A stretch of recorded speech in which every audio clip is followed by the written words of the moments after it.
هاي التيك توك هنا قدامكم بيها مشروع مال ريزو مفتحها حارث هنا على شكل مطعم. هسه حصور هنا وياكم ورايكم شلون سويت وياه الفكره. شلونك حارث حبيبي؟ هلا حبيبي. هذا مطعم الخاص مالتك مال تيك توك؟ الله يوفقك ويرزقك ان شاء الله.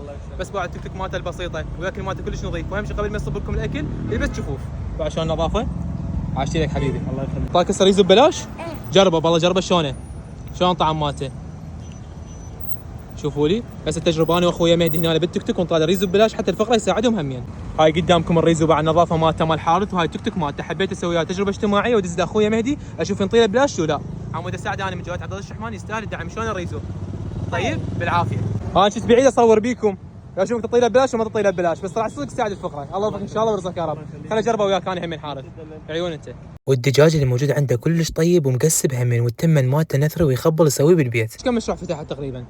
والله ما ينعد. 5 6 7 6 7 وكلنا خسرت بيهن، بس هذا المشروع نجح. اي الحمد لله. والله يستاهل الدعم، شاب عراقي مرتب همين اسمه حارث، وهذا المطعم مالته بالتيك توك، وان شاء الله اشوفك يا رب فاتح محل ان شاء الله. قلب انت. هذا سبايسي. هذا سبايسي، ضيف شويه سبايسي وشويه مدخن حسب طلب الزبون مو؟ اي نعم. عاشتي لك. استاذ مهدي؟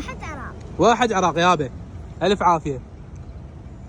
هذا الريزو بعد النظافه مالته، وهذا شارع المصافي بالدوره. هسه حجربه وياكم قيمه من 10. هسه هنا راح اجرب وياكم الريزو، هذا طاير نص الموعون مهدي. شوفوا شلونه تم النثري ويخبل همين. والله عالمي. عاشي له قلبي. الله يخليك ان شاء الله يا رب. الف عافيه. يستاهل الدعم جوات عبد الله الشحماني.